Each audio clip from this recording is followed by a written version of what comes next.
A millionaire was about to get married, but triplets interrupt the ceremony. She hurt us. What they discover changes everything.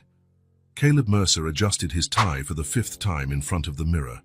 His hands, accustomed to firmly closing million-dollar deals, now trembled slightly. He smiled at his own reflection, a restrained smile that held the certainty that, at 38, he had finally found his place in the world. "It's almost time," said his friend Mark, knocking on the bedroom door. "Nervous?" Caleb took a deep breath. "For the first time in my life, I'm not nervous about doing something big." The guests were already in place at the church. White flowers and a red carpet marked the path to the altar. Caleb took his position, observing familiar faces in the first rows. Business partners, a few friends, all with approving looks. No one was really surprised at how quickly the relationship had progressed. After all, and when you find the right one, why wait? The organist began to play, but Caleb's mind drifted to 6 months earlier, when it all began. That night at the bar in the Marriott Hotel, he was exhausted after a meeting that ran longer than expected. He ordered a double whiskey and loosened his tie, hoping for just a few moments of silence before returning to his empty apartment. That was when he noticed the woman at the far end of the counter, Vivian Lake. The name came later, but the impact was immediate. She was sipping a martini, her black hair cut neatly at shoulder length, wearing a simple navy blue dress that somehow made her look like the most elegant person in the room. She wasn't trying to impress, and maybe that was precisely why she did. She caught him looking and raised her glass in a silent toast. Caleb did the same, and it would have ended there, if not for her phone slipping from her hand and sliding right to his feet. "I think your phone prefers my company," he said, handing her the device. She smiled. "I don't blame it." And that was it. Simple. No gimmicks. In the following weeks, they met almost daily. Dinners at quiet restaurants, conversations that flowed effortlessly. Vivian had well-formed opinions about art, politics, business. She spoke with conviction, but never arrogance. She knew how to listen as much as talk. What most captivated Caleb as he reflected on that altar was how Vivian seemed complete in herself. She didn't need him. She chose him. She had her own marketing consultancy, a busy schedule, a structured life. There were no dramas, no demands or insecurities. Vivian was too much of an adult for emotional games. "I've never seen you like this," his assistant Sandra remarked after a meeting, when he received a message from Vivian and his face lit up involuntarily. "It's like you're a different person." It was true. Caleb, the man who built a tech company from scratch, had always been described as serious and calculating. Correct, yes, but distant. In board meetings, he'd developed a reputation for being ruthless with numbers and unforgiving toward incompetence. He wasn't cruel, just practical. Life had taught him there was no room for sentimentality in business. Vivian, however, had thawed something inside him. In the 3rd week, he took her to see his apartment at the top of a modern building overlooking downtown. He cooked dinner himself, something he hadn't done for anyone in years. "I didn't know executives could cook," she joked, tasting the risotto. "I have my hidden talents." That same night, they slept together for the first time. Nothing was forced or planned. It just happened, like everything between them. Later, lying in bed, Vivian shared fragments of her life, born in Seattle, educated in Chicago, a career built with determination. She spoke little about her family, which Caleb understood perfectly. He himself wasn't close to his, having only a distant brother in California with whom he exchanged holiday greetings. "Sometimes I wonder if I'm strange for not missing a big family," he commented. Vivian traced the outline of his face with her fingers. "Some people are complete in themselves, Caleb. There's nothing wrong with that. It was exactly what he needed to hear. Someone who didn't judge him for being who he was."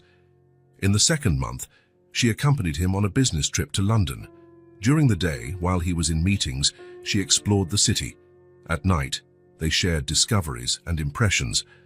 It was there, as they strolled along the Thames River on a Sunday afternoon, that he realized he no longer wanted a life without her by his side. The proposal came in the 3rd month, a private dinner, no grand gestures or audience, just the straightforward question, and the diamond ring he'd chosen himself after visiting 3 different jewelers. "Are you sure?" she asked, her green eyes locked on his. "We've only known each other a short time." "I've never been so sure of anything in my life," he replied. "And you?" She slipped on the ring, which fit perfectly. "I'm sure, too." When they told their friends, there was surprise, of course, but also approval. Vivian won people over naturally. At dinners and events, she knew exactly what to say, when to smile, when to remain silent. His friends became her friends. His business partners respected her. Even Sandra, normally critical of his previous girlfriends, commented, "She's different, boss. Don't let her go." The next 3 months involved discreet preparations. Nothing extravagant, although Caleb could easily afford a lavish wedding. Vivian preferred elegance over ostentation. The guest list was whittled down to the essentials, 200 people who actually mattered. The church, an old building with colorful stained glass that reflected the afternoon light, wasn't the largest in the city, but it had character, just like Vivian. And now, standing at that altar, Caleb wondered how his life had changed so completely in just 6 months. Before her, his days were predictable. Wake up, work out, go to the office, meetings, more work, dinner alone or with some business contact, sleep. Repeat. He had success, but no life beyond the office. He usually planned every step in his business meticulously. Every acquisition, expansion, and hire, everything was calculated, measured, viewed from different angles. But with Vivian, it all just flowed, as natural as breathing. "She's the one," Mark said beside him, adjusting his own suit. "Here comes the woman who finally made the great Caleb Mercer surrender." The music changed. The guests stood. The church doors opened.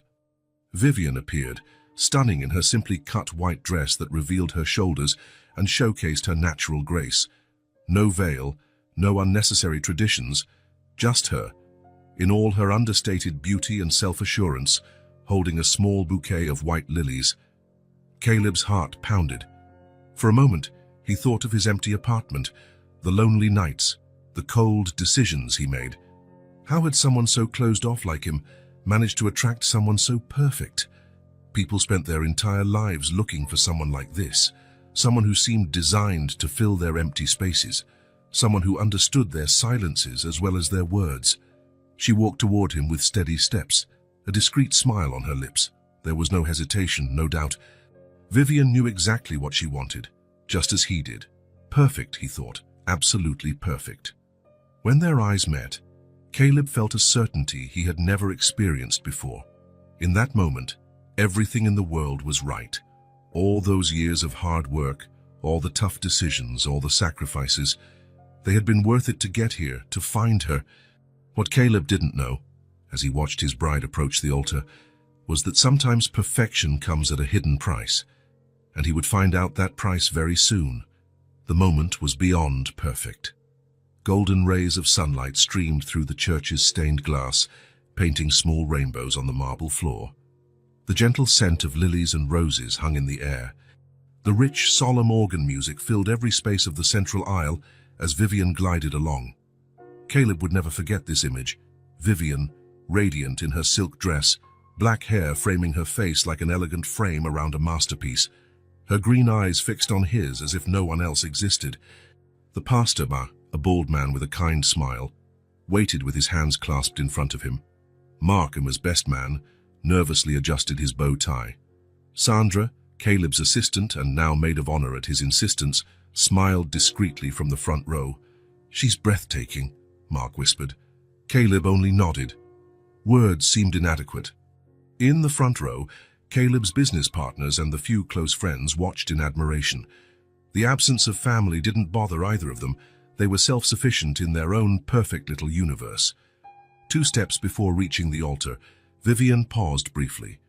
She smiled at Caleb, that subtle smile he so admired, meant just for him. A smile that promised stability, understanding, and a life where all the pieces fit neatly together.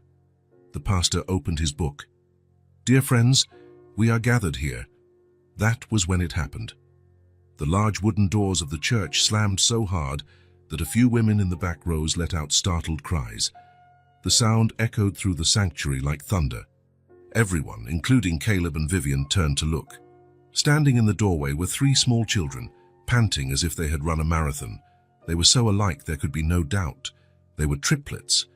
They seemed completely out of place, like characters from another movie who had burst into the wrong scene. Their clothes were worn and dirty. Their faces, though childlike, held a disturbing seriousness. The resemblance among them was striking. Identical triplets, each wearing the same determined expression. For a moment, no one moved.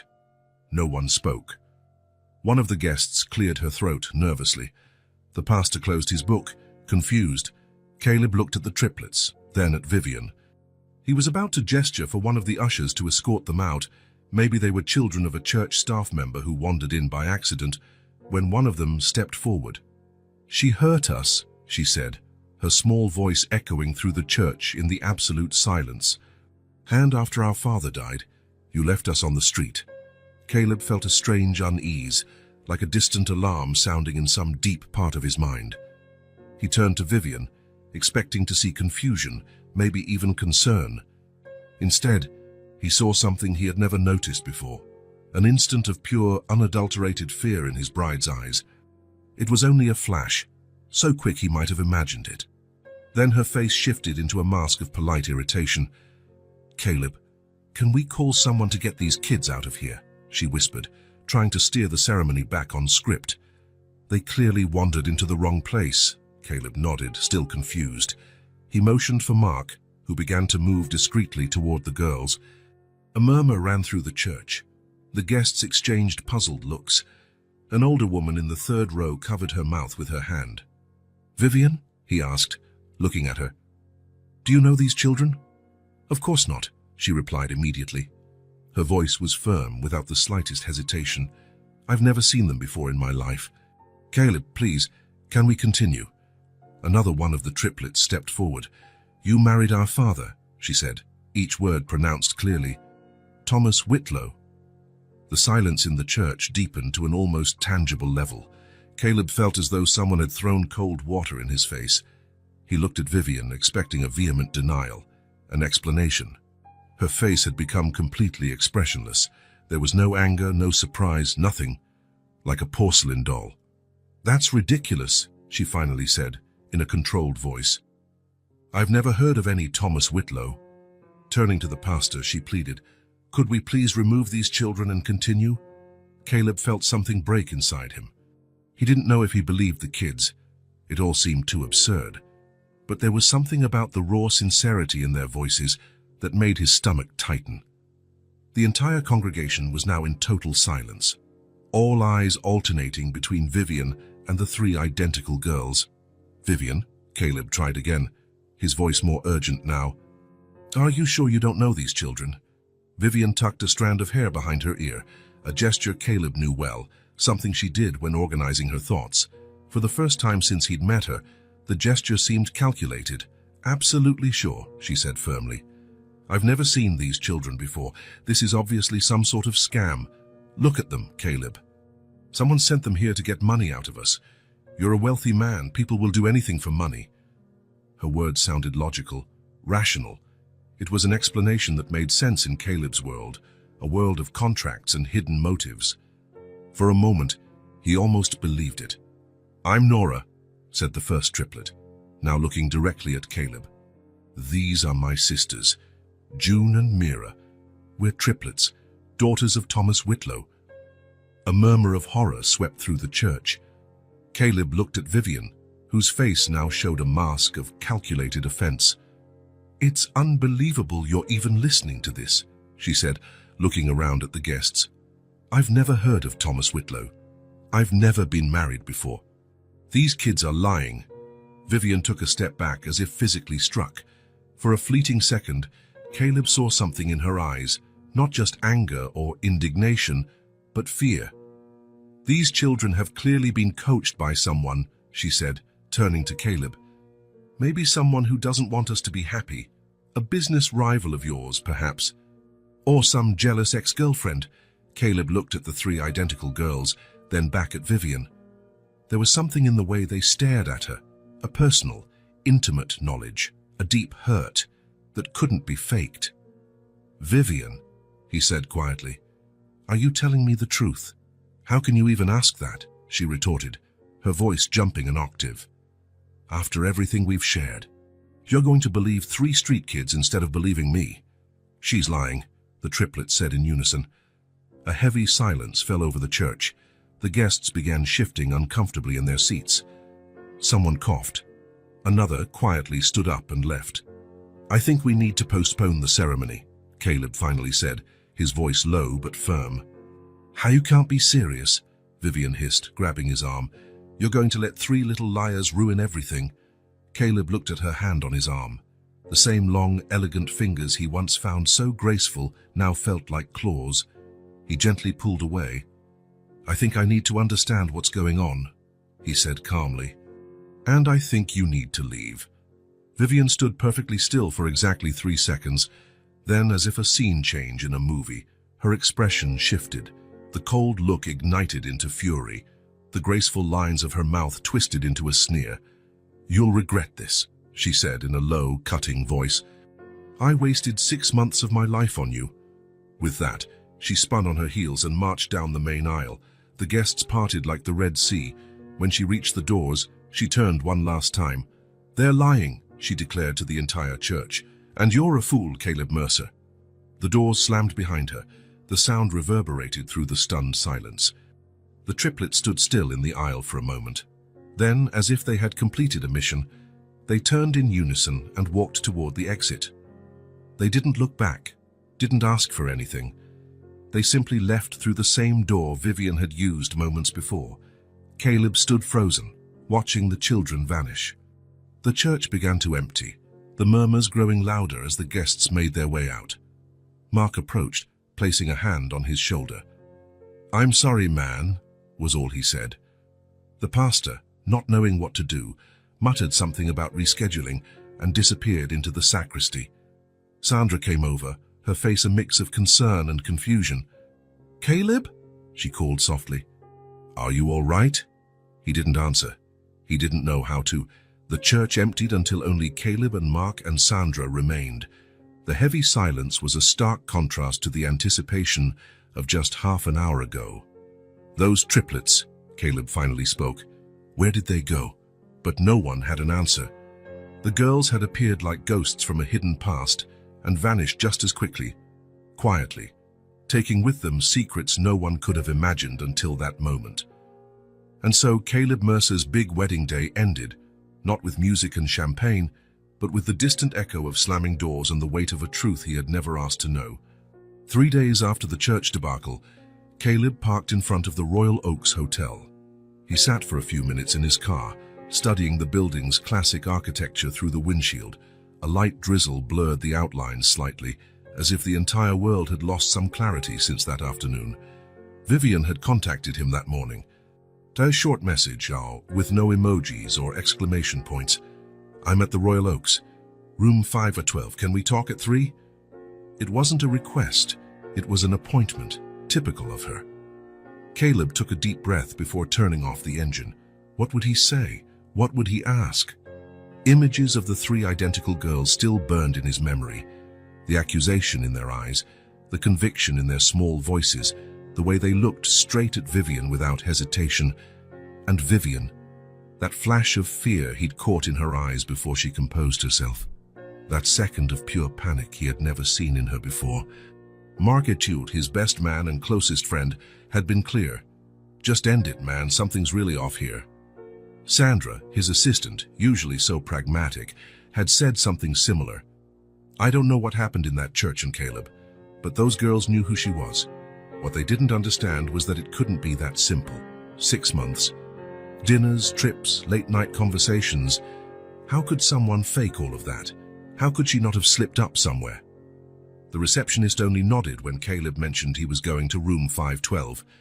Clearly, Vivian had put him on the list of approved visitors. The 5th-floor corridor was quiet, lit by yellowish lights that gave the dark blue carpet a greenish hue. Caleb stopped at the door, hesitated, then knocked 3 times. Vivian opened almost immediately, as if she'd been standing right behind the door.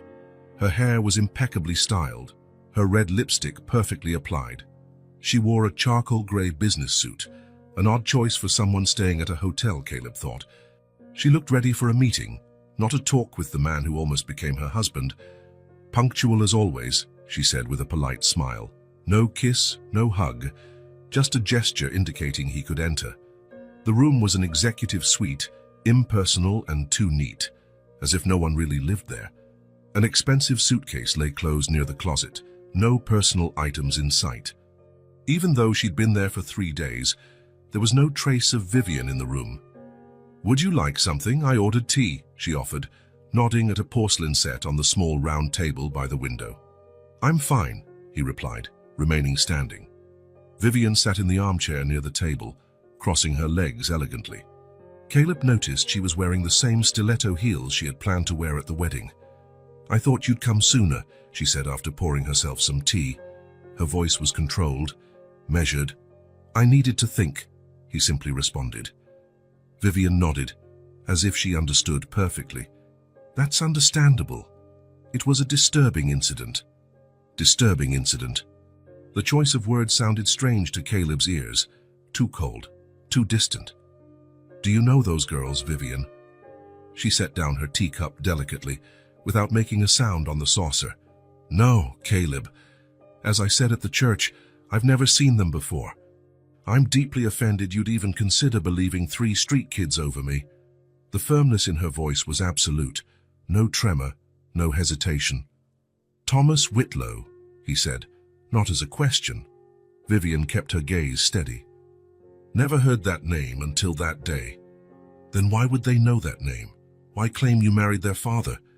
Why say you abandoned them?" Vivian took another sip of tea before answering.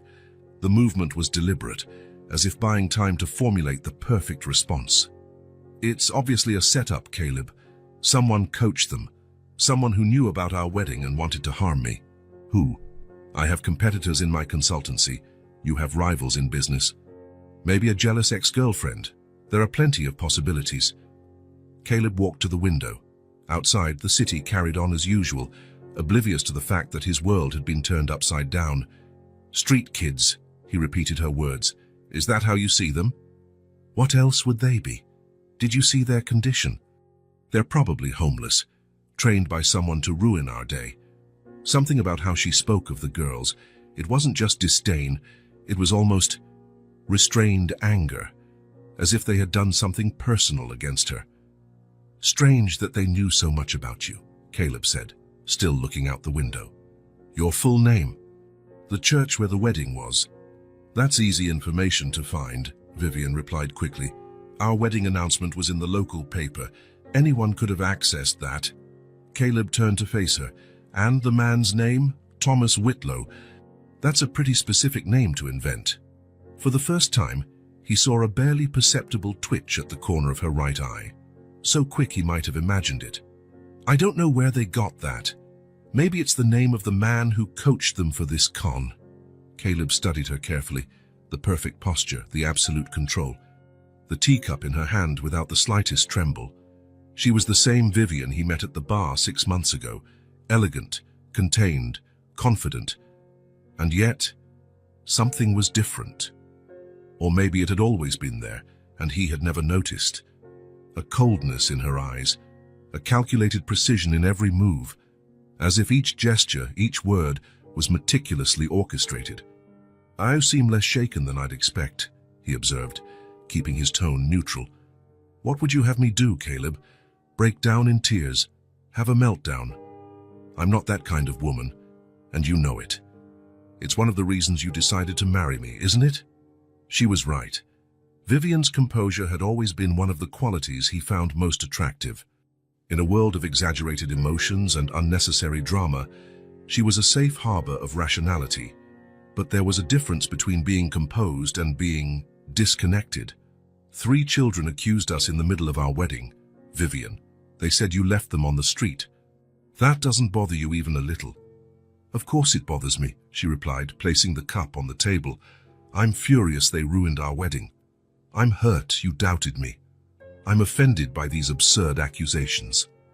It all sounded reasonable, logical, perfectly articulated. But where was the genuine indignation, the confusion, the shock, the real pain? "I still want to marry you, Caleb," she continued, softening her voice. "We can reschedule the ceremony, something more discreet, maybe. Let's not let this farce ruin what we've built."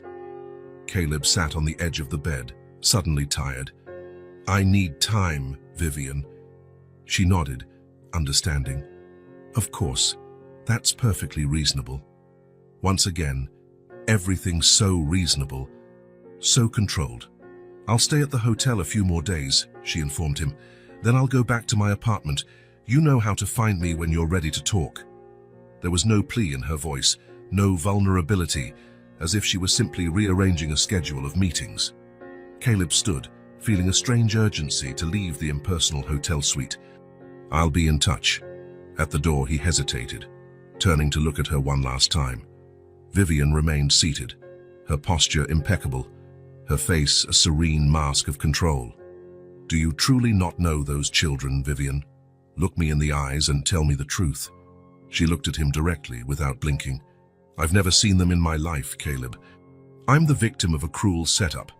I hope that you, of all people, believe me." He nodded slowly, saying nothing, and shut the door behind him. In the elevator, alone, Caleb felt something unsettling settle in his chest. It wasn't exactly mistrust. It was a more subtle, disquieting feeling. A silent doubt had begun to take root. Vivian's words were perfect. Her arguments logical. Everything made sense, except for one detail. At no point had she asked about the girls. She showed no concern about what might have happened to them after they left the church. No curiosity about their well-being, about who could be using children for such a cruel con. And that, more than anything, planted the first genuine seed of doubt in Caleb. Something was wrong, terribly wrong, but he'd need more than intuition to discover the truth. It had been raining non-stop for 3 days, as if the sky shared Caleb's state of mind. Sitting in his office on the 30th floor, he watched the droplets running down the window, distorting the city view. The lights of the neighboring buildings appeared as indistinct blurs through the wet glass, much like his own thoughts. A week had passed since his meeting with Vivian at the hotel, 7 days of insomnia, going over every moment of the last 6 months in his mind, searching for signs he might have missed. The phone rang, pulling him from his reflections. It was Ellen, his secretary. "Mr. Mercer, Mr. Harrington is on the line." "Thank you, Ellen. Please transfer him." Caleb straightened in his chair. Richard Harrington was more than his lawyer.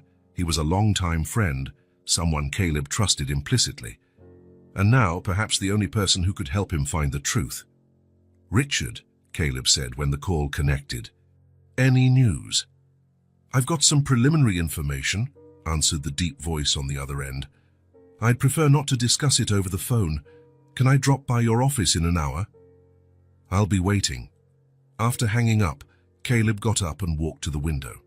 3 days ago, he had asked Richard to discreetly investigate the name mentioned by the Triplets, Thomas Whitlow. He wasn't sure what to expect, but his need to know the truth had become a silent obsession. He closed his eyes, mentally returning to that first dinner at Vivian's place, 2 months after they'd met. An elegant apartment in an exclusive neighborhood. Impeccable minimalist decor. White walls with just a few abstract art pieces. Expensive, but sparse furniture. At the time, he admired the clean style, so similar to his own taste. Now he realized something unsettling.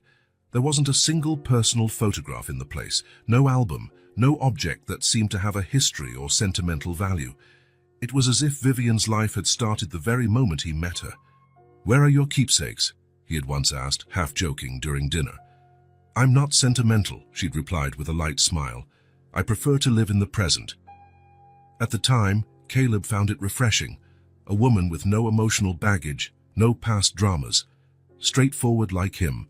Another time, during a ski resort weekend, the subject of family came up naturally. "My parents died in an accident when I was 20, she said, while they watched the snow fall outside. "It was hard, but I learned to move on." "Siblings?" he asked. "I'm an only child," she replied, quickly changing the subject. "Isn't this wine wonderful?" Caleb now realized that whenever the conversation veered near her past, Vivian deftly redirected it. So smoothly that he never questioned it. He never pressed. "Do you want kids someday?" he asked her one night after they watched a couple with a baby at the restaurant. Something had flickered in her eyes, not exactly sadness or aversion, but something more complex. "I'm not sure I have a maternal instinct," she replied with a light laugh. "What about you?" "Maybe," he said, "at the right time." And once again, the conversation slid away. The silences, the subtle redirections, the vague answers that seemed fine at the time but now, viewed under a new light, formed a disturbing pattern. Vivian was a carefully constructed mystery, and he had been so captivated by the surface that he never thought to look deeper. Until three small identical figures burst into his life, carrying accusations that shattered the illusion. A knock on the door interrupted his thoughts. Ellen announced Richard Harrington's arrival. "Thanks for coming so quickly," Caleb said, shaking the friend's hand. Richard looked more serious than usual. A middle-aged man with grey at his temples and perfect posture, he carried a leather briefcase under his arm. "How are you?" asked the lawyer, sitting down in the chair across from Caleb's desk. "I've been better." Richard nodded sympathetically. "I have some information you need to see." He opened the briefcase and took out some papers. "It's just the beginning of the investigation, but, Caleb prompted when his friend hesitated, "but it's already enough to confirm that Thomas Whitlow existed and that he indeed had a connection to Vivian." Caleb felt his stomach drop. As much as he expected it, hearing the confirmation was like a punch to the gut. "Show me," he said, extending his hand for the documents.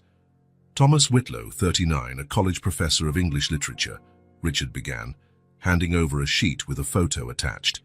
"He died about 8 months ago from heart complications." Caleb looked at the photo.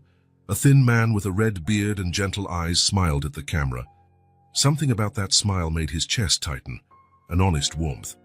"He was married to Helen Whitlow, who died 3 years ago from cancer," Richard continued.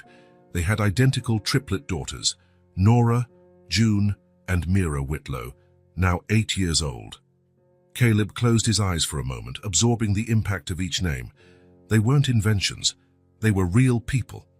Real lives. "And Vivian?" he asked, opening his eyes. Richard slid another document across the table.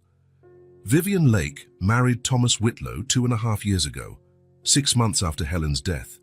It was a small backyard wedding at their home, exactly as the girls had said." Continuing, Richard went on, his professional tone masking any personal judgment.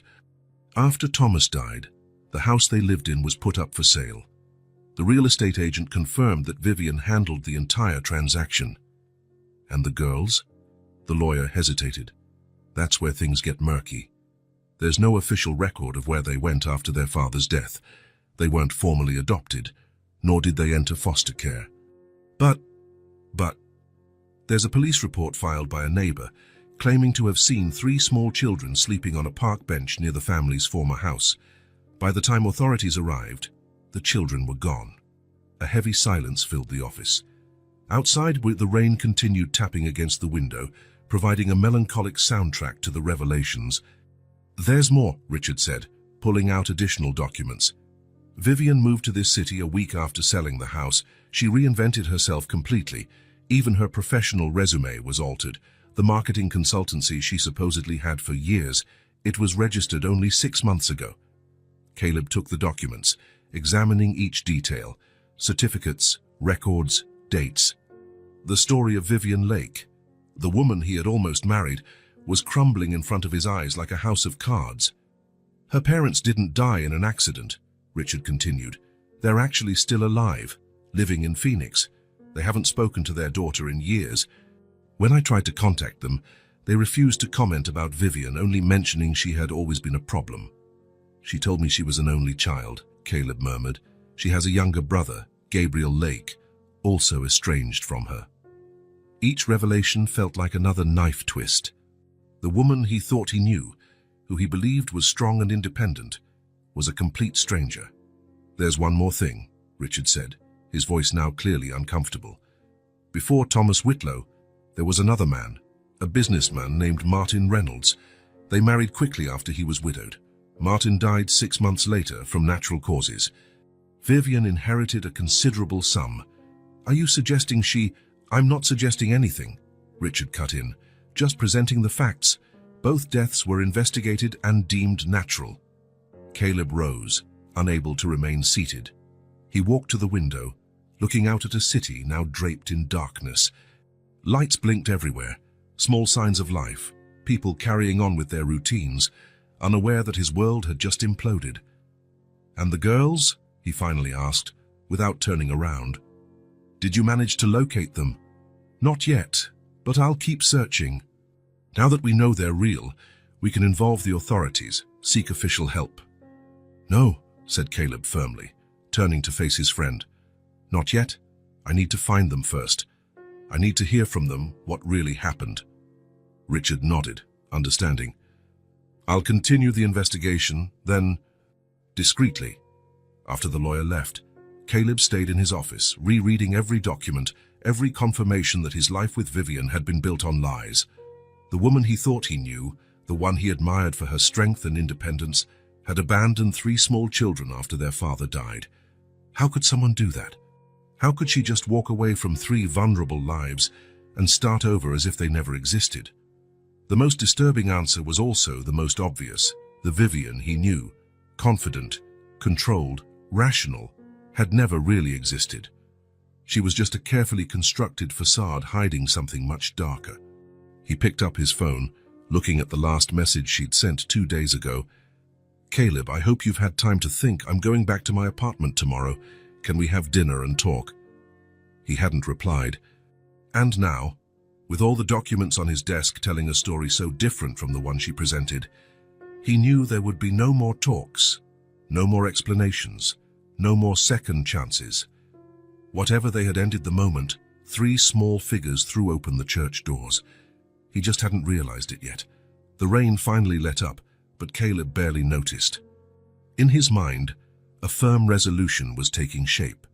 He would find those children, uncover the whole truth, and somehow try to fix what Vivian had done. Not for her, not even for himself, but for 3 small lives that had been discarded, as if they meant nothing. Deep down, he was troubled by one more question he couldn't shake. If Vivian had lied about absolutely everything, if she was capable of abandoning 3 helpless kids, who was she, really? And what else might she be capable of? It was almost midnight when Caleb realized he'd been sitting in the same spot for hours. His apartment's living room, usually a refuge of organization and control, was in disarray. Papers scattered around, empty glasses, a plate of half-eaten food. Even Caleb's usually impeccable attire was undone, his jacket thrown over the couch, tie loosened, hair disheveled. Richard's report lay open on the coffee table, page after page telling the story of people he had never met, but who somehow were now part of his life. Thomas Whitlow, Helen Whitlow, Nora, June, and Mira. And Vivian, the version of her he had never seen. 5 unanswered messages flashed on his phone screen, all from her. The last one, sent 2 hours ago, was almost threatening in its coldness. "Your silence is becoming offensive, Caleb. I deserve at least a response." He picked up the phone, stared at the screen for a few seconds, then set it back down. How to respond to a stranger who had spent 6 months pretending to be someone else?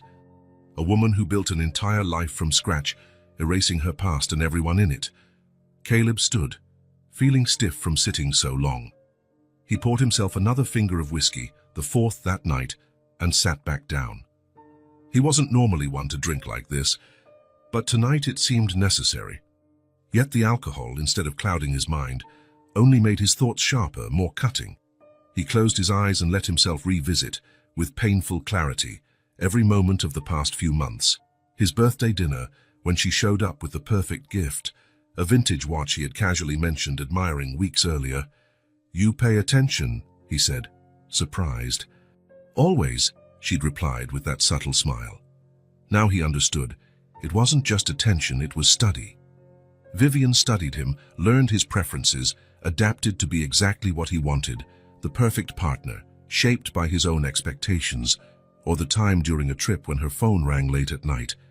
She quickly silenced the call, saying it was just her office voicemail with some message.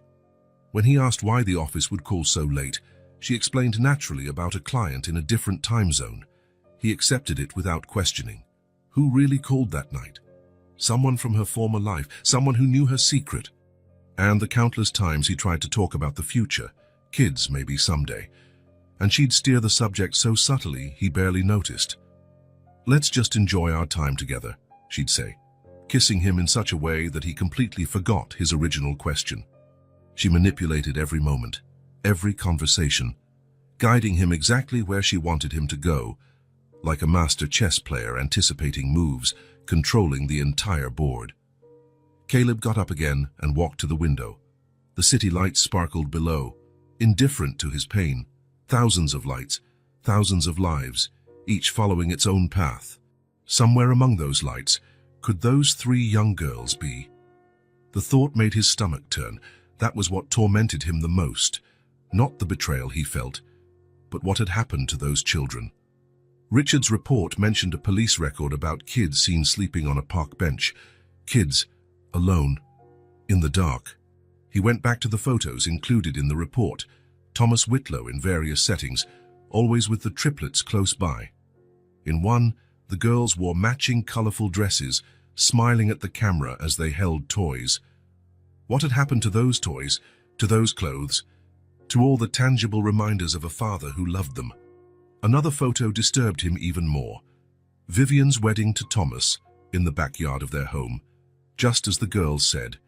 Vivian in a simple blue dress, smiling at the camera with an arm around Thomas's waist.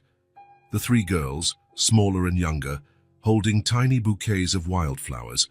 A family Vivian had simply abandoned when it no longer served her purposes. "What kind of person does that?" he murmured at the cold glass of the window. He recalled the look on the girls' faces in the church, not just accusing eyes that now haunted him, but something deeper, a dignity that children so young shouldn't need to have, a resilience born far too early. One detail came back to him. While everyone left the church in shock, the 3 left hand in hand, not looking back, asking for nothing, as though they had already learned it was useless to ask. And that, more than any revelations in the documents, more than any of Vivian's lies, shattered something inside him. Caleb had always considered himself a fair man, strict in business, yes, but ethical, rational, perhaps distant, but never cruel.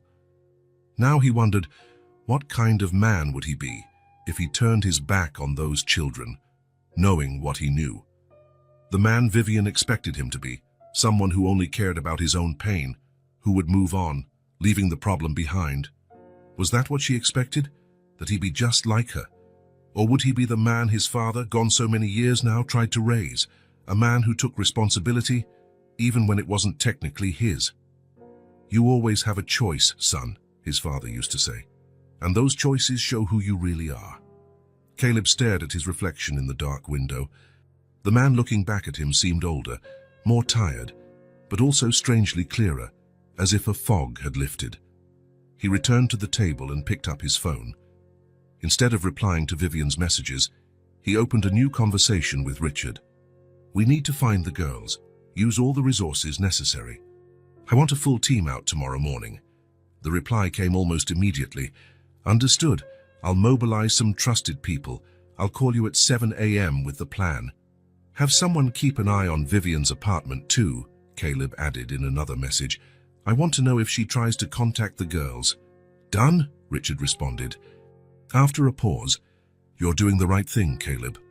Something shifted in Caleb at that moment.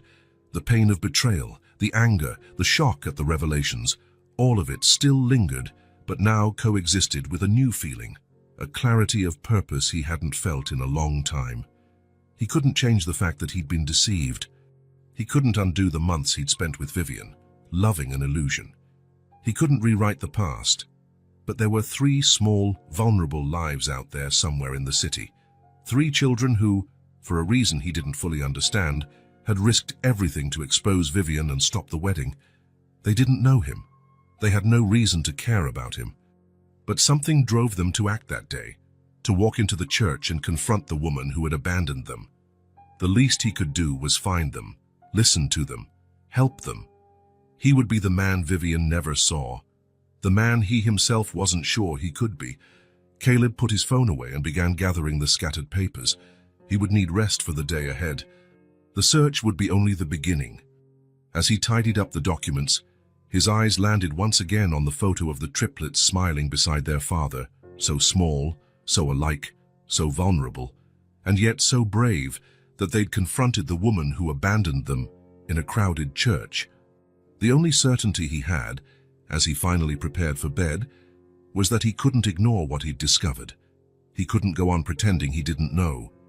For the first time in a long while, Caleb Mercer would sleep with a firm resolution in his heart. He would find the Whitlow triplets, no matter how long it took or how much it cost. It was the least he could do for those eyes that now haunted him. Hamilton Square looked like something out of an old postcard. Centuries-old trees formed a natural canopy over stone walkways, cast-iron benches dotted the edges, and an Art Deco fountain bubbled at the center. On weekdays, it was mainly frequented by older folks playing chess and mothers with strollers. On weekends, entire families spread blankets on the grass for carefree picnics. It was a cloudy Thursday when Caleb parked his car on the side street. The last location mentioned in Richard's report was a recorded complaint from a store owner who had seen 3 identical girls selling homemade candies without a license near the square. The man was more upset about competition than their presence. It happened just 3 days earlier. "It's our best lead so far," Richard had said on the phone that morning. "I have people checking shelters, bus stations, and other parks, but I suggest you go to Hamilton Square yourself." Caleb adjusted his coat before getting out of the car. He had intentionally chosen casual clothes: jeans, a wool sweater, comfortable shoes. He didn't want to intimidate them with his usual executive appearance. The square was relatively empty at that time. A few people walked briskly, trying to avoid the cold weather and the imminent rain. Caleb searched the main pathways without seeing any sign of the triplets. He was about to expand his search to the surrounding streets when he noticed movement under a large tree in the more secluded part of the park. He approached slowly, trying not to appear intrusive. As he got closer, shapes began to take form. 3 small figures sitting on a worn bench, sheltered under the thick tree canopy. One of them was organizing something in a shoebox, while the other 2 watched passers-by in the distance. Caleb's heart pounded. It was them, the same girls from the church, though they seemed even smaller and more fragile outdoors, without the grandeur of the cathedral backdrop. He took a deep breath and walked toward them, keeping his expression neutral and friendly. The girls noticed him immediately. The one who seemed oldest, Nora, if he remembered correctly, nudged the other 2. All 3 froze, their eyes fixed on him with a mixture of recognition and caution. "Hello," he said, stopping at a respectful distance. "Do you remember me?" The girls remained silent, watching him with identical, wary eyes. They wore the same worn clothes they had at the church, now even dirtier. Their hair, all the same shade of brown, was tangled and dull. "My name is Caleb Mercer. We saw each other at the church a few days ago." "We know who you are," said the middle one, June Tellers, he presumed. "You were going to marry her." "No," Caleb said gently. "I'm not marrying Vivian anymore." The 3 exchanged quick glances, a silent communication that seemed to transcend words. It was fascinating and slightly unsettling for Caleb, like witnessing a secret language. "Why are you here?" asked the one he believed to be Nora. Her voice, though small, carried a natural authority as if she were the group's spokesperson. "I wanted to find you," he answered honestly. "To see if you're okay, to hear the whole story if you want to tell it." "Why?" she insisted.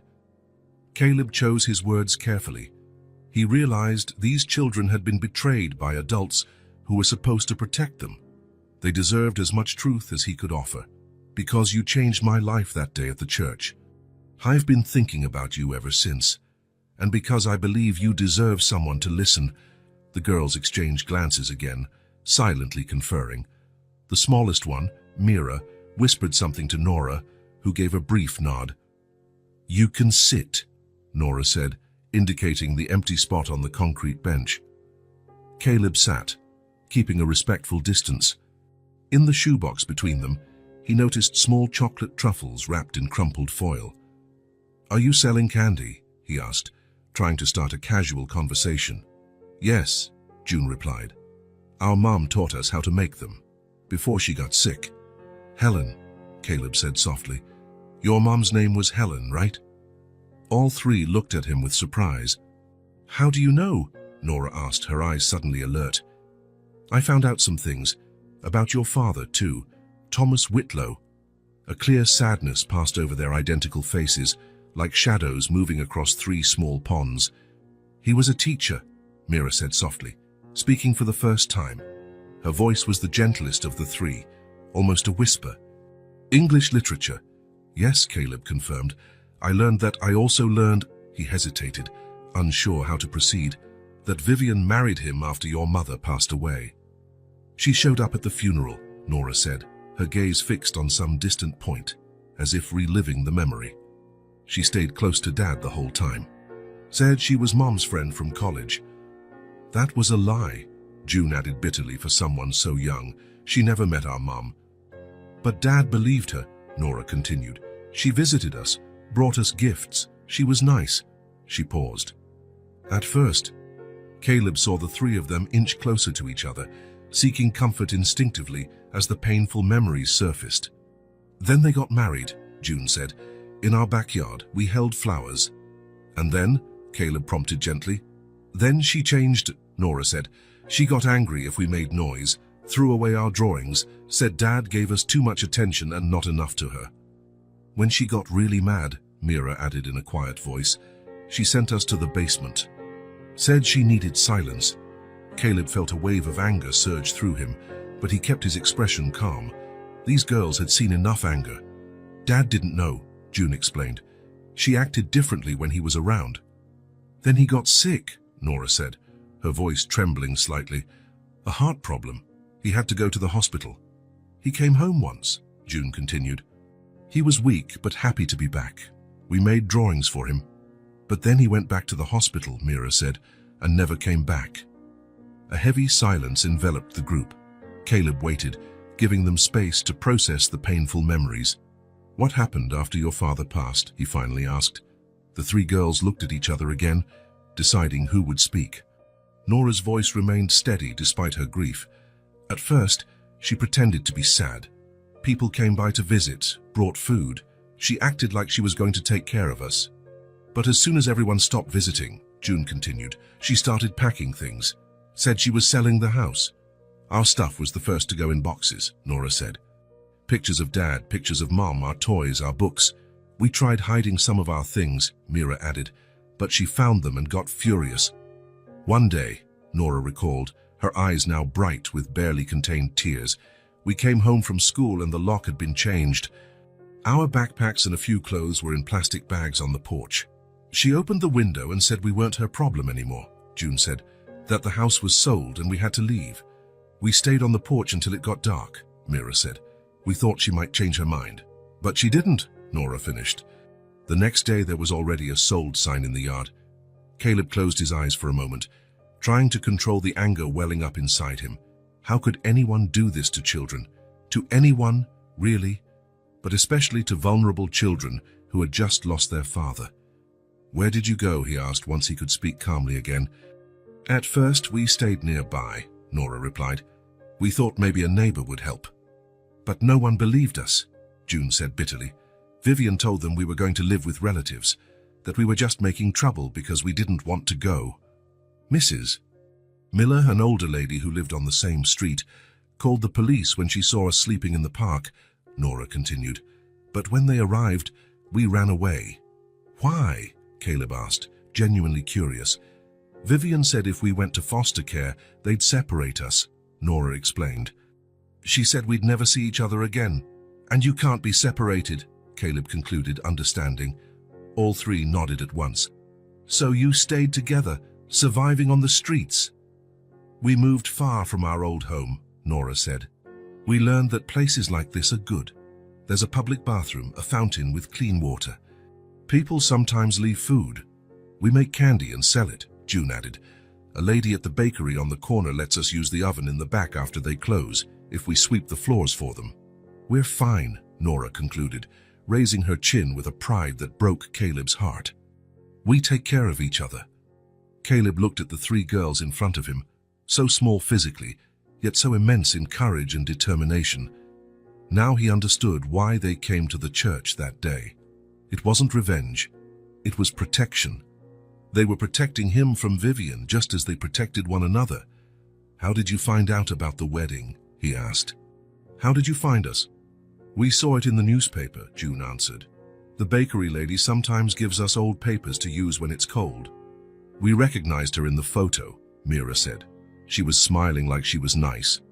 "We couldn't let her do to you what she did to our dad," Nora explained simply. A lump formed in Caleb's throat. These children, who had lost everything, cared enough about a stranger to risk themselves. They exposed themselves to save him from a fate they didn't even fully understand. "Thank you," he said, his voice rough with emotion. "You saved me that day." The three gave shy smiles, the first he had seen since finding them. A drop of rain fell, then another. Soon it would be pouring. "Do you have somewhere to stay?" Caleb asked, glancing at the darkening sky. Nora hesitated, uncertain how much to reveal. "We have a place," she said vaguely. "Under the park bridge," Mira added, earning a sharp look from Nora. Caleb made a decision at that moment, a decision he knew would change his life forever. "I have a proposal," he said calmly. "My apartment has a guest room that's never used. It's a safe, dry, warm place. There's food in the fridge and hot water for showers." The girls looked at him warily. "Why would you do that?" Nora asked. "Because it's the right thing to do," he replied simply. "And because I want to help." "We don't need charity," June said, pride evident in her voice. "It's not charity," Caleb corrected. "It's help, like what you gave me in the church." The three looked at each other again, that silent exchange. The rain was picking up, creeping through the tree's canopy. "Just for tonight," Nora finally said. "Until the rain stops?" "Just for tonight," Caleb agreed, knowing it was only the beginning. Caleb's apartment had never felt so alive. The sound of small footsteps and children's voices echoed through the normally silent halls, filling spaces he never realized were empty. The girls entered timidly, gazing around with a mix of awe and caution. Caleb showed them the guest room, spacious, with a queen-sized bed and a pull-out sofa he quickly set up. "The bathroom's over there," he indicated. "There are clean towels in the cabinet and—" He hesitated, realizing he didn't have children's shampoo or any kid-friendly items. "We can use any shampoo," Nora said, guessing his thoughts. "We're used to it." That simple comment made Caleb's heart ache. Children shouldn't be used to adapting. They should have their needs met, their preferences considered. "I'll find you clean clothes," he said. "In the meantime, you can shower and rest. I'll make us something to eat." The three nodded, still cautious but clearly relieved to be somewhere safe and dry. While the girls settled in the room, Caleb made a few quick calls, one to Ellen, his secretary, asking her to cancel all his commitments for the rest of the day and the following day. Another to Sandra, briefly explaining the situation and asking for her help buying clothes and basic items for the girls. In the kitchen, he prepared sandwiches, cut fruit, and found cookies and milk. It wasn't the most sophisticated meal, but he guessed it would be more comforting and familiar to them than anything fancy. When the triplets emerged, they were completely transformed. Wet, combed hair, their faces clean and revealing freckles once hidden by grime. They wore some of his oversized t-shirts, which looked like dresses on their small frames. "It looks delicious," June said, eyeing the table. "Help yourselves," Caleb replied, gesturing to the chairs. They sat down, politely waiting for him to join before they began eating. Their table manners were impeccable, he noticed. They had clearly been raised well. During the meal, they gradually relaxed. Mira even smiled when Caleb put more cookies on the table. June shared how they made chocolate truffles to sell. Nora asked about his work, listening carefully as he gave simplified explanations about running a company. It was both strange and natural at the same time, like discovering a space in his life that he hadn't realized was missing, finally being filled.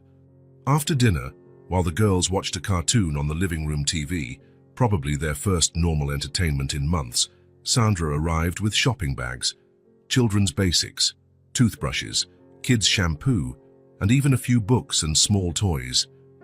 "You're a good man, Caleb Mercer," she said quietly, watching the triplets engrossed in the cartoon.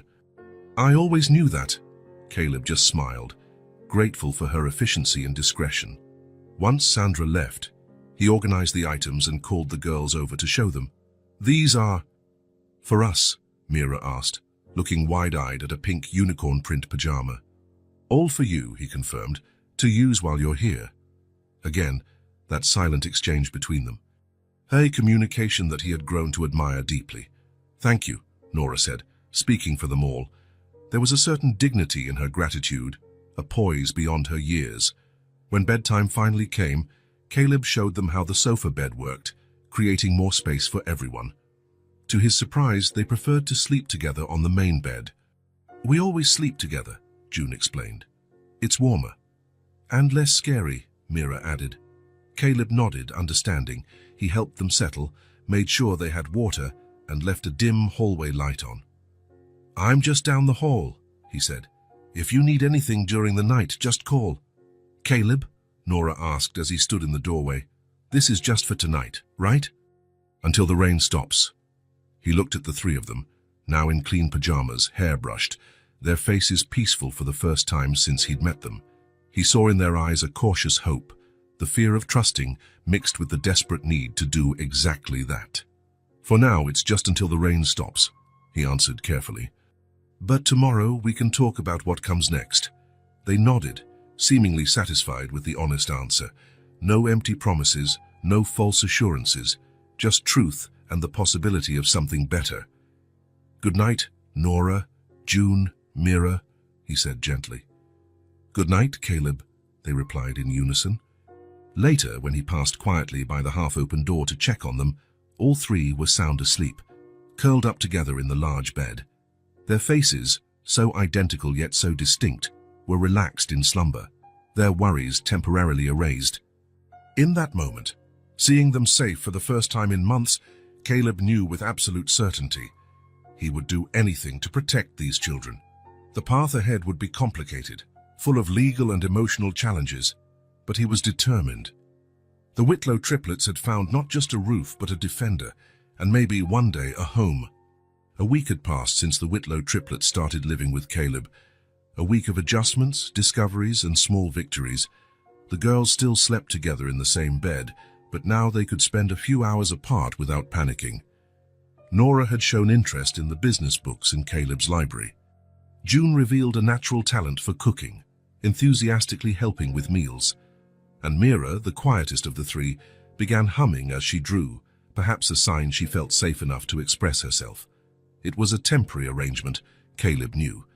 Richard was handling the legal aspects, investigating guardianship options, and searching for any relatives who might take responsibility.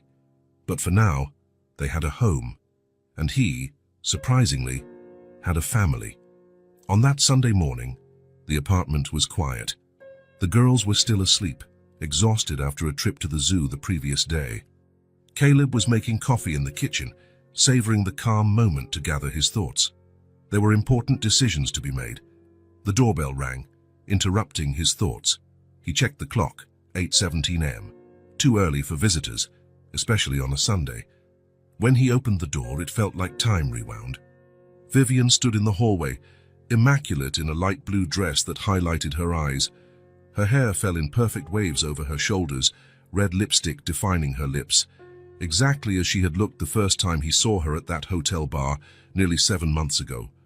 But now, looking at her, Caleb felt nothing but a vague sense of unreality, as if he were seeing a photograph of something that once mattered, but now belonged to another life. "Caleb," she said softly, her voice with that melodic tone he once found enchanting. "May I come in?" He hesitated. The girls were still asleep. The last thing he wanted was to expose them to another encounter with Vivian. "This isn't a good time," he replied. "Please," she insisted, and for the first time, he noticed something different in her expression, a vulnerability he had never seen before. "We need to talk." "I'm sorry." Caleb studied her for a moment. Part of him wanted to just close the door, ending that chapter without further words. But another part, perhaps the more sensible, knew this confrontation was necessary, a definitive closure. 5 minutes, he said finally, opening the door wider. In the living room, she entered, glancing around as though searching for changes in the apartment she once knew so well. Her gaze landed briefly on a child's drawing pinned to the fridge, a colorful rainbow signed by Mira, but she made no comment. In the living room, Caleb did not offer her a seat. He remained standing, keeping a deliberate distance. Vivian noticed, her face showing slight surprise before resuming its controlled expression. "I tried contacting you many times," she began.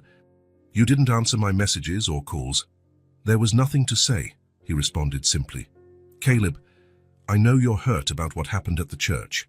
Those girls ruined what should have been the happiest day of our lives, but we can start over.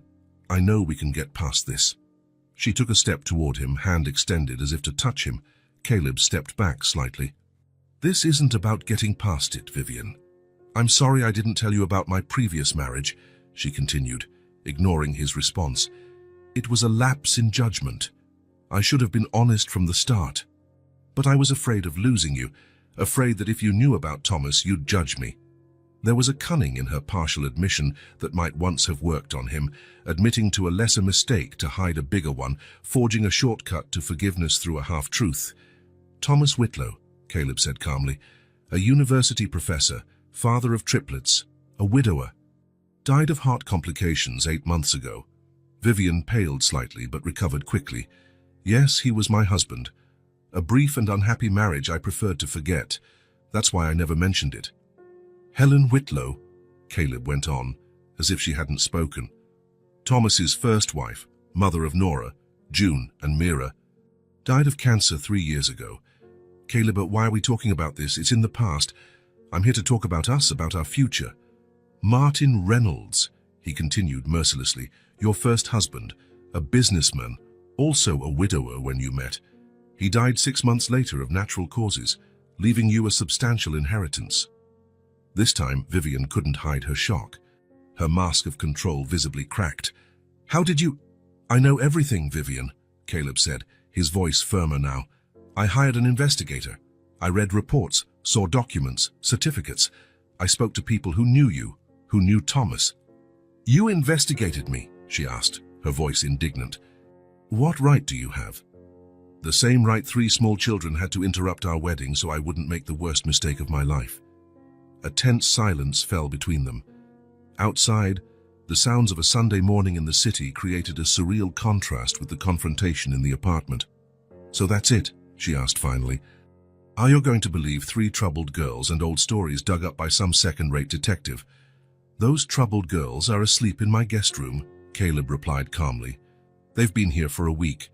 They're slowly learning to trust adults again, starting to smile, to act like children." Vivian stood still, absorbing this. For a moment, something like guilt or fear flashed across her face. Then, as always, her mask slid back into place. "You can't keep them," she said, her tone almost threatening. "You have no legal right. If anyone finds out, you'll be in trouble." "I'm aware of the legal complexities," he said, still calm. "Richard is handling it. Meanwhile, they have a safe place to stay, food to eat, and an adult who listens to them." "You're throwing away everything we built because of a sad story?" she asked, shifting tactics. Her voice was now soft, almost trembling. "I made a mistake, Caleb, I admit that. But everyone makes mistakes. Everyone. Haven't you ever made mistakes?" He observed her with a clarity he hadn't had before. Vivian was a consummate actress, molding herself to others' expectations. With Thomas, she was likely the devoted wife a widower with small children needed.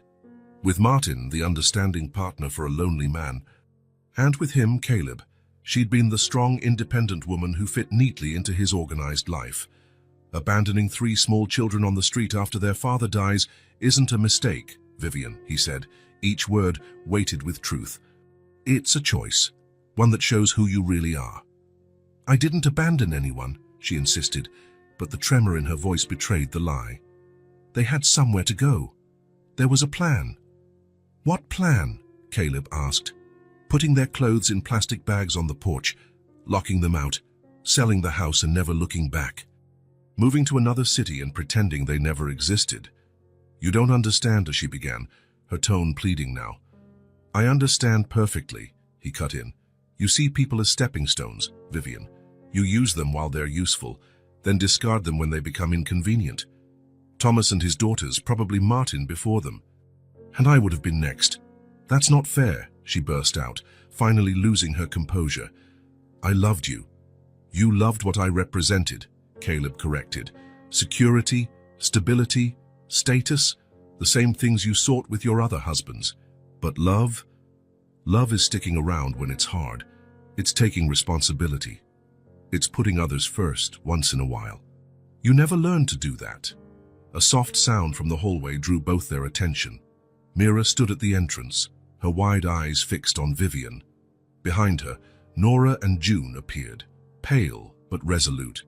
Vivian's face changed when she saw them. All pretense of regret vanished, replaced by a cold anger Caleb had never witnessed before.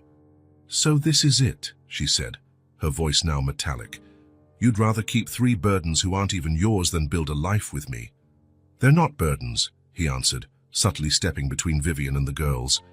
They're children, brave, resilient children who survived the worst you could do. Vivian looked at him with contempt, then at the triplets. For a moment, Caleb feared she would say something cruel, something that would hurt these children even more. But she simply grabbed her purse and walked toward the door. You'll regret this, she said, her hand on the doorknob. No, Caleb replied with absolute certainty. I'm going to take care of what you threw away. And one day, when I look back, I'll realize this was the moment my life really began. Vivian hesitated, as if wanting to say something else. But faced with Caleb's unwavering gaze and the silent dignity of the 3 identical girls watching her, she simply left Isa, shutting the door behind her. The sound echoed through the apartment, closing a chapter, ending a story that should never have happened. Caleb turned to the girls, kneeling down to their level. Are you okay? He asked gently.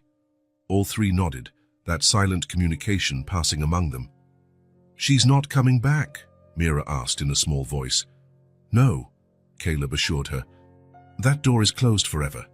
Nora, the most mature of the 3, looked at him with her wise beyond her years eyes. What about us?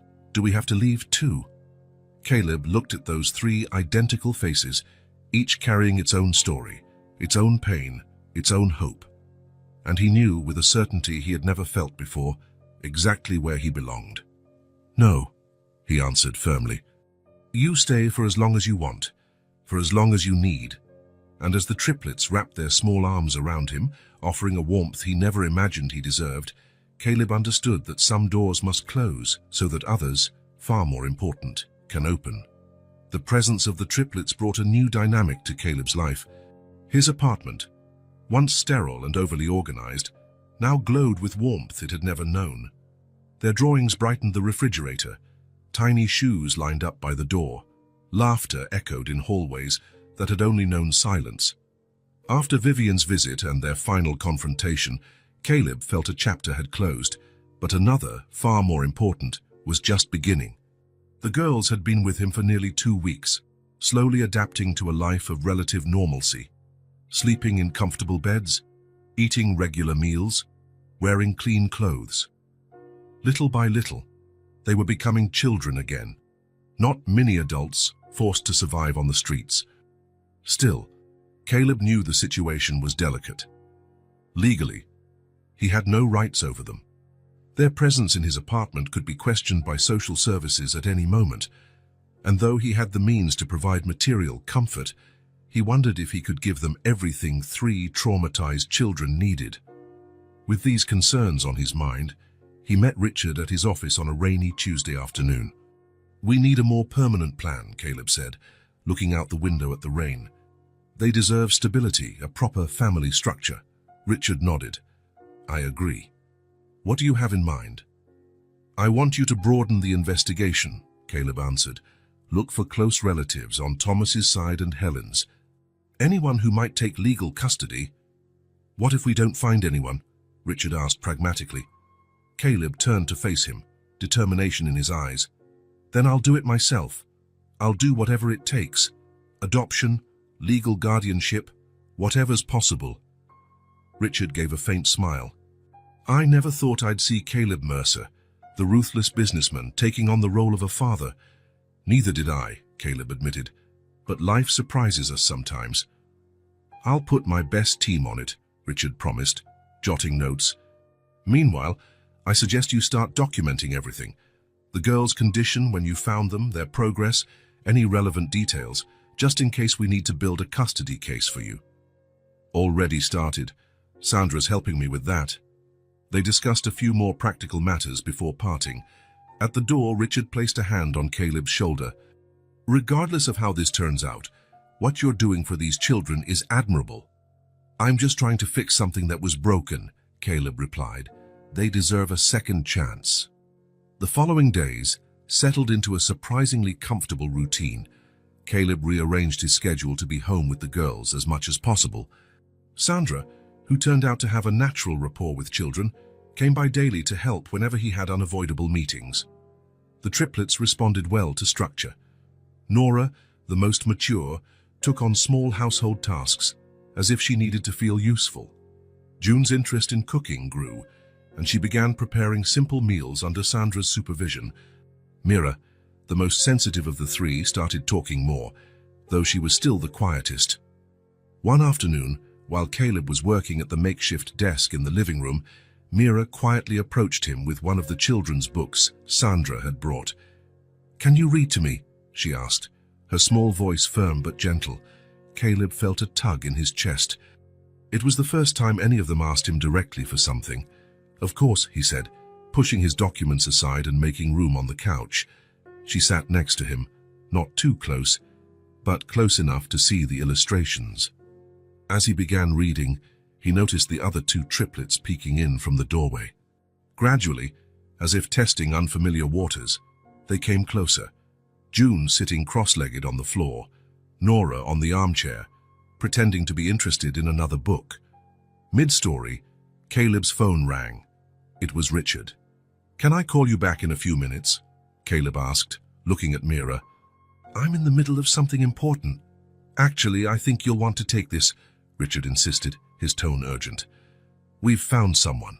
Caleb felt a chill. "The girls are here with me. Can you email me the info? I'll get back to you as soon as I can." "Sure, it's on its way." Ending the call, Caleb turned to Mira, who watched him with attentive eyes. "Where were we?" he asked, picking up the book again. An hour later, with the girls busy playing a board game in the kitchen, Caleb finally checked his email. Richard's message was direct, containing an attachment. "We located Marianne Whitlow, Thomas's younger sister. She lives in Oak Ridge, about 2 hours away. She's a literature professor at a local university. Single, no children. Attached is a brief report with her contact information and what we've discovered about her. She seems stable and well-established. We spoke briefly by phone. She didn't know Thomas had daughters, and she was visibly shaken by news of his passing. She expressed immediate interest in meeting her nieces." Caleb opened the attachment, studying every line carefully. Marianne Whitlow, 42, PhD in English Literature, Associate Professor at Oak Ridge State University for over a decade. No criminal record, financially stable, well-respected in her profession. There were photos too. A woman with reddish-brown hair and clear eyes reminiscent of Thomas's in the pictures, with a serious but kind expression, a blood relative, an aunt the girls never knew they had. Caleb closed his laptop, feeling a complex mix of relief.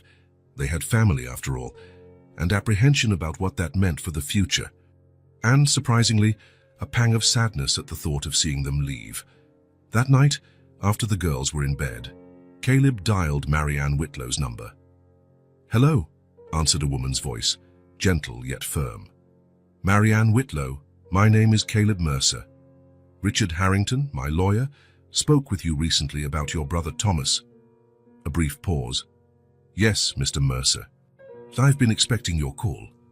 I'd like to talk in person if possible. It's a delicate matter." "I understand," she replied. "In fact, I was planning to come to the city tomorrow.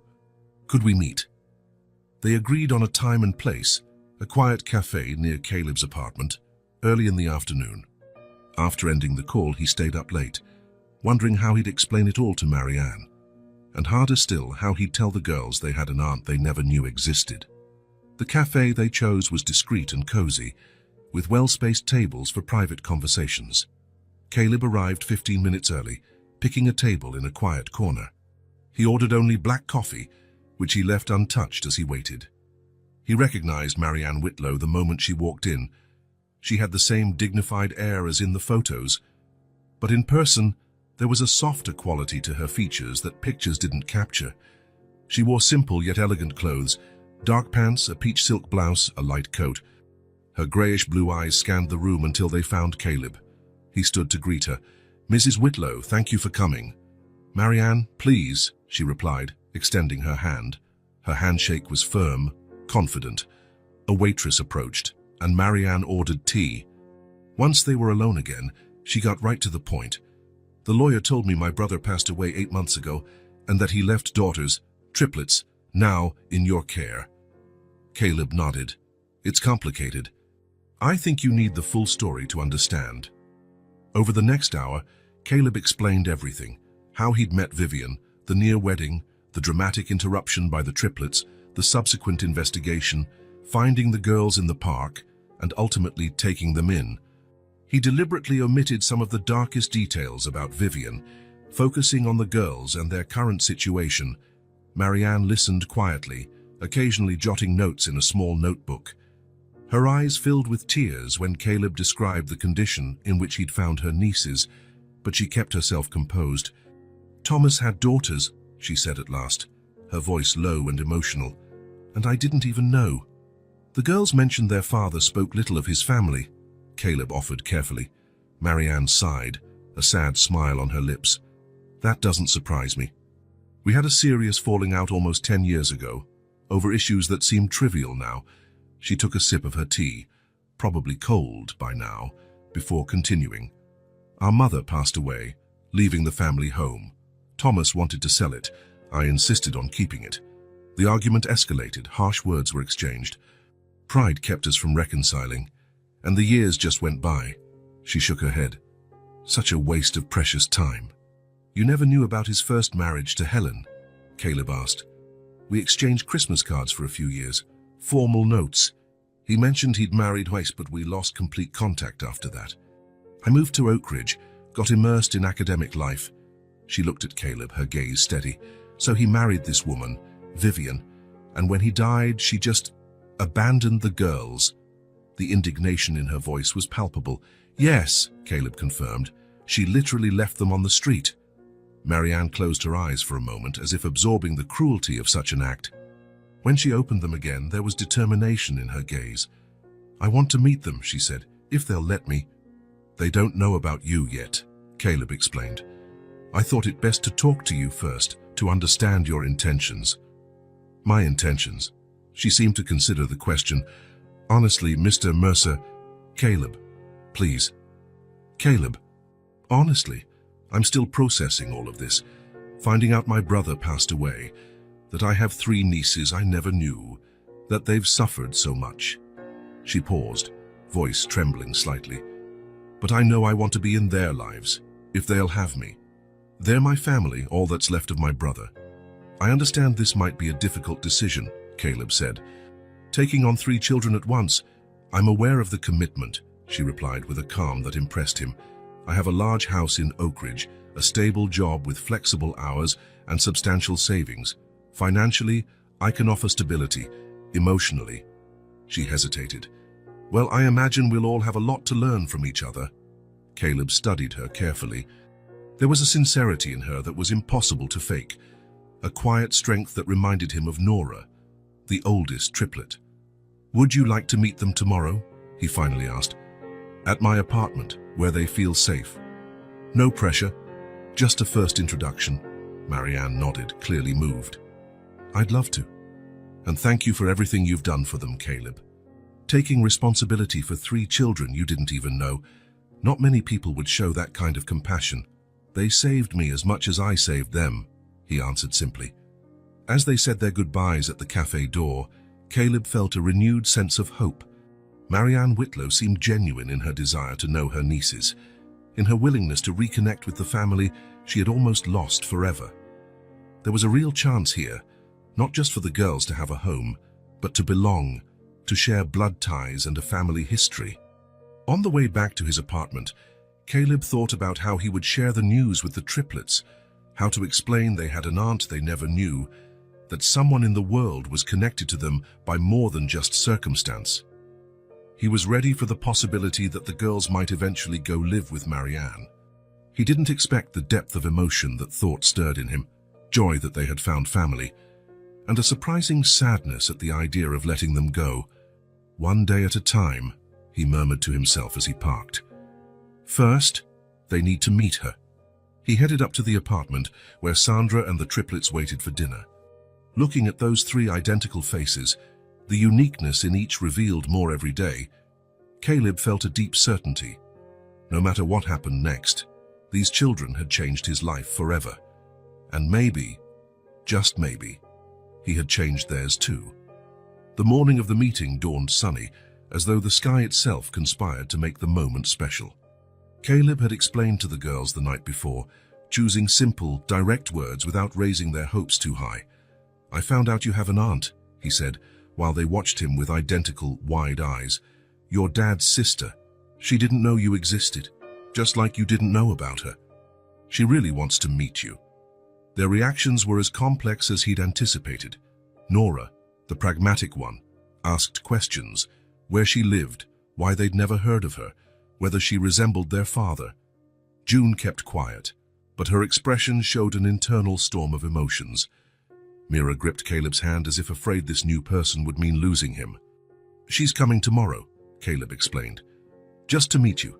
Nothing has to be decided right away, is that okay?" They all nodded, that silent communication passing among them in critical moments. Now, as he tidied up the living room for the third time, Caleb found himself inexplicably nervous. The girls had chosen their nicest clothes, simple dresses Sandra had bought, hair carefully combed. Sitting side by side on the sofa, they looked like three little judges ready to evaluate a critical case. The doorbell rang at exactly 2 o'clock. "Remember," Caleb said before opening the door, "you don't have to say or do anything you don't want to. I'll be here the whole time." All three nodded in unison, their expressions serious but curious. Marianne Whitlow stepped into the apartment with hesitant steps, as if entering sacred ground.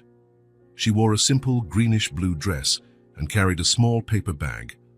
Her reddish-brown hair was pinned in a loose bun, a few strands escaping around her face. Her grayish-blue eyes locked immediately on the three identical girls on the sofa. For a moment, no one spoke. The silence wasn't heavy, but filled with possibilities, like the air before a summer rain.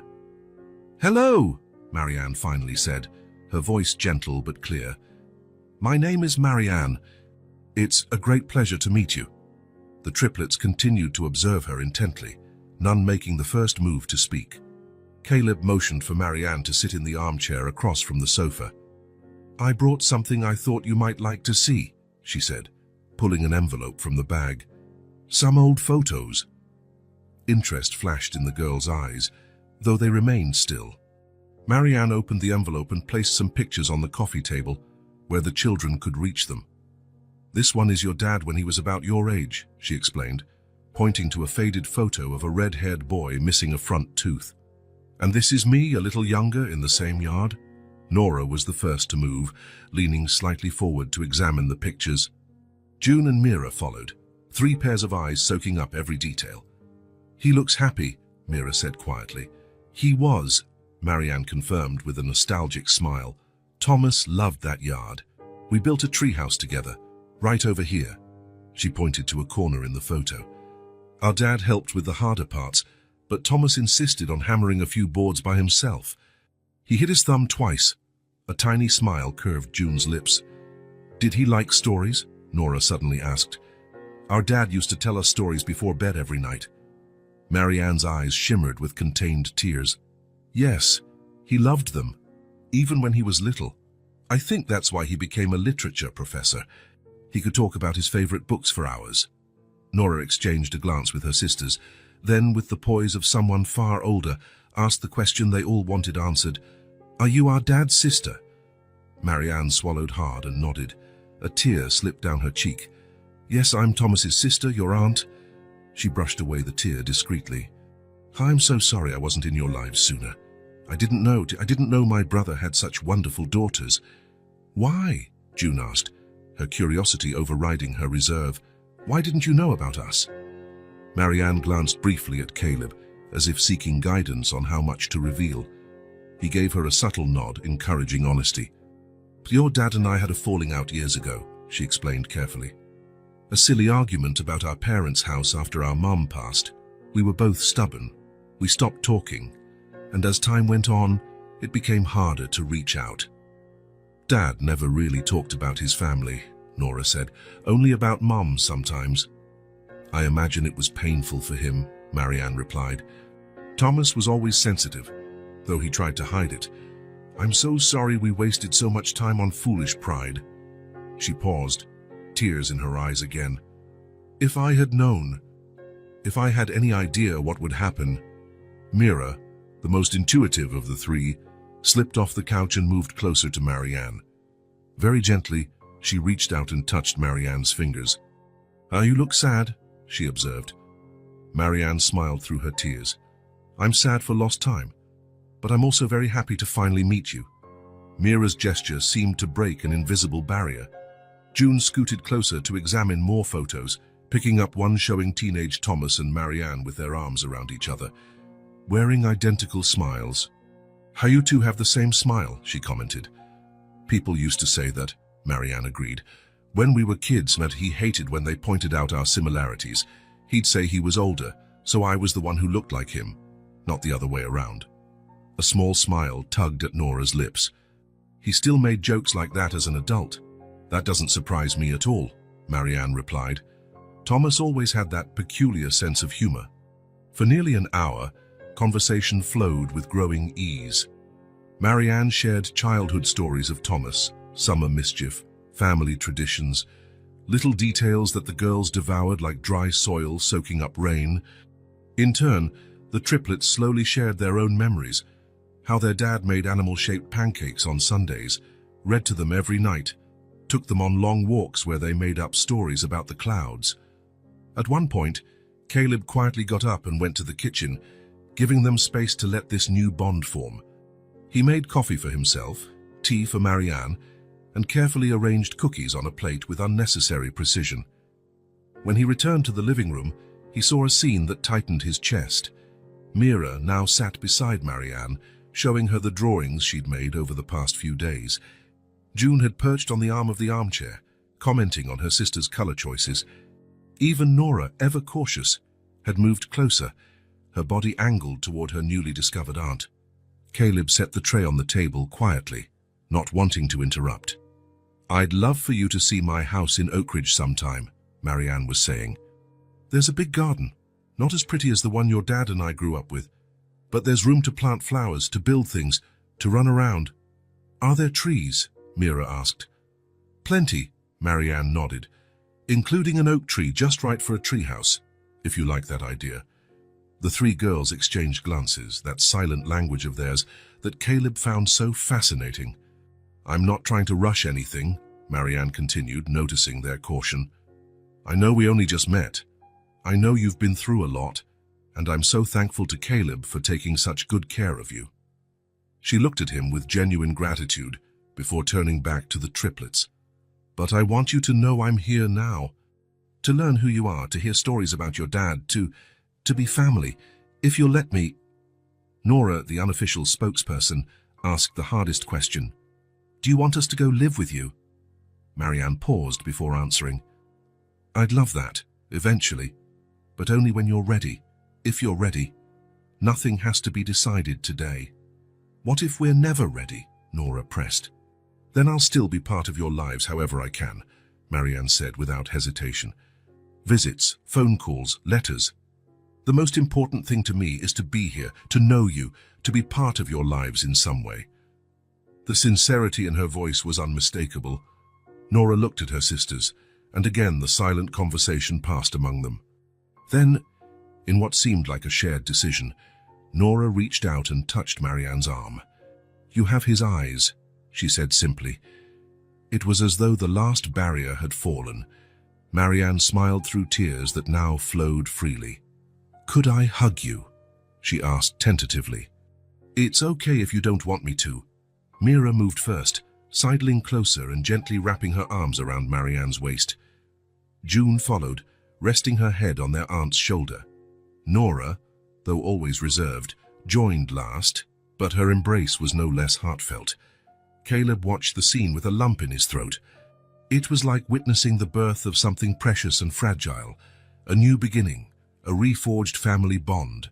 The four of them on the couch, a woman who'd lost her brother and three girls who'd lost their father, forming an imperfect yet promising circle, a family under reconstruction.